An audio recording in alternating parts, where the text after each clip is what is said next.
Hello and welcome to the second video tutorial of this series. Over the last video tutorial, we had talked about project setup and creating Nodejs server. Now, in this tutorial, we'll be talking about project planning and different endpoints which we need to create. We will take an example of online shop. So, in this example or in this project, we are planning about creating an online shop.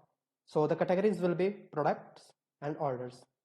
So in products, we can get a product, we can add any product, that is post, and we can update any product, which is patch, and we can delete any product.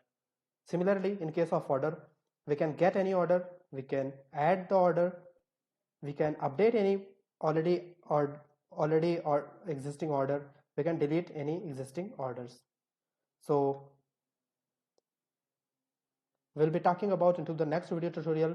Please continue watching it.